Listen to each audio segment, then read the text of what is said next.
حضرت ابی پر جو خلفائے راشدین کا بہت اعتماد ہے، قرآنی معارف میں، نزول قرآن کی ترتیب میں، قرآن کی صورتوں کے بارے میں، قرآن کریم کی مختلف قراءتوں کے بارے میں، اس حوالے سے ارشاد فرمائی۔ بسم اللہ الرحمن الرحیم۔ قبلہ نظامی صاحب، حضرت ابی بن کعب رضی اللہ تعالیٰ عنہ کو جو دو ٹائٹل دیے گئے تھے نا، دو آپ کے جو کنیت میں ہیں، ان کے اندر بھی بہت گہرائی مقصود تھی۔ جی،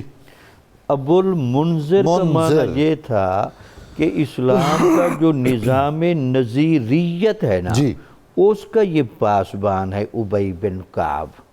اگر کسی نے اسلام کا یہ معیاری رنگ دیکھنا ہو جس کا ٹائٹل ہے نذیر ہونا، جی، اس کی نیچے بشیر اور نذیر ہونا۔ دوسرا فرمایا حضرت عمر رضی اللہ تعالیٰ عنہ ان کو ابو طفیل بیٹے کی وجہ سے تو کہتے ہی تھے، لیکن ایک اور رنگ بھی تھا، یہ وافر وہب و عطا والا بندہ ہے، اللہ تعالیٰ نے اس کا انتخاب کر رکھا ہے،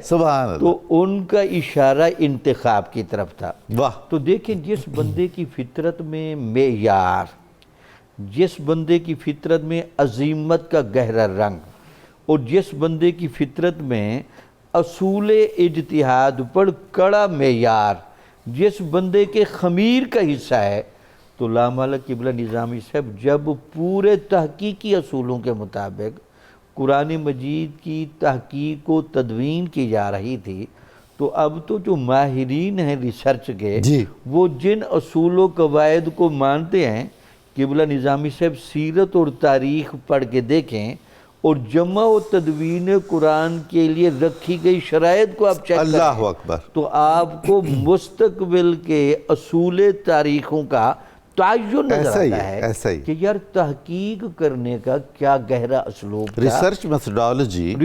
اور جو پروسیس ہے، پورا اس کا پروسیس رکھا گیا، یعنی کسی کی راؤ رعایت نہیں، پورا لحاظ۔ حتیٰ کہ حضرت عبداللہ بن عباس رضی اللہ تعالیٰ عنہما کہتے ہیں کہ میں قرآن مجید کی ایک آیت کریمہ پڑھ رہا تھا، تو پیچھے سے مجھے بھی آواز آتی تھی کہ حضرت تلاوت قرآن تو آپ کر رہے ہیں، آپ پر ہمیں اعتماد بھی ہے، لیکن اس کے ہمیں دو گواہ دکھانے ہوں گے کہ وہ کس نے آپ کو یہ کہہ کر سکھایا ہے کہ حضور نبی اکرم صلی اللہ علیہ وسلم نے اس آیات کے بارے میں قرآن مجید کا ٹائٹل استعمال کیا۔ تو آپ نے دیکھا کہ جب حضرت زید بن ثابت اور یہ جو پوری ٹیم جس کا اشارہ قبلہ مفتی صاحب نے کیا، اس میں حضرت ابی بن کعب کو ہمیشہ ایسی کمیٹیوں کا ہیڈ بنایا گیا۔ اس ہیڈ بنانے کا ایک تو یہ تھا کہ شان رسالت مآب سے سن رکھا تھا کہ سب سے بڑا قاری قبلہ نظام سے یہاں دو ٹائٹل آپ کی اجازت سے بولوں، اگر حضرت ابی بن کعب کو مراد قرآن کہہ دیں تو یہ کتنا خوبصورت ٹائٹل ہے، یعنی قرآن جس مطلع پر آ کر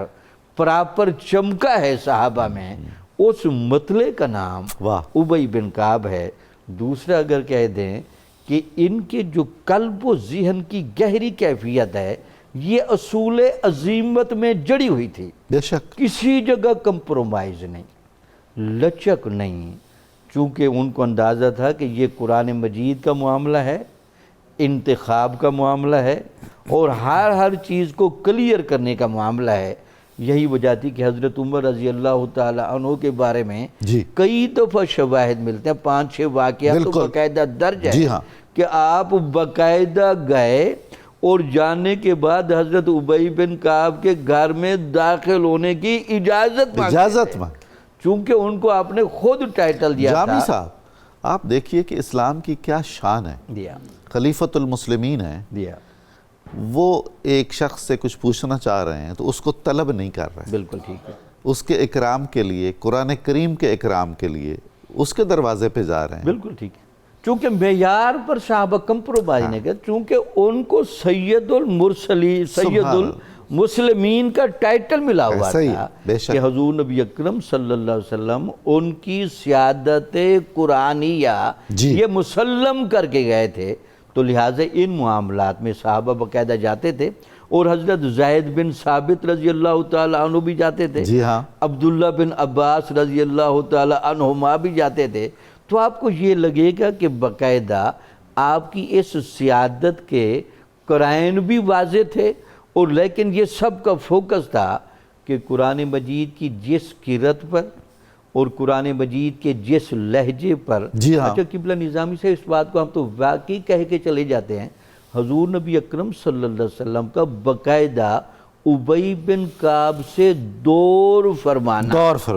بالکل، یہ بھی کہنا کہ جبرائیل جن مواقع پر نہیں آ سکتا وہ آپ کا نام ریکمینڈ کرتا ہے ابی بن کعب کو، سنائے بھی صحیح سنے بھی صحیح۔ تو کیا خیال ہے یہ واقعہ ویسے ہوتے ہیں؟ حضور کے علم میں تھا کل وہ وقت آئے گا جب لہجوں کی بات ہوگی، جب ترتیب کی بات ہوگی، ادائیگی کی بات ہوگی، الفاظ کی حفاظت کی باب ہوگی، تو اس وقت مرجع الہ ابی بن کعب ہوں گے۔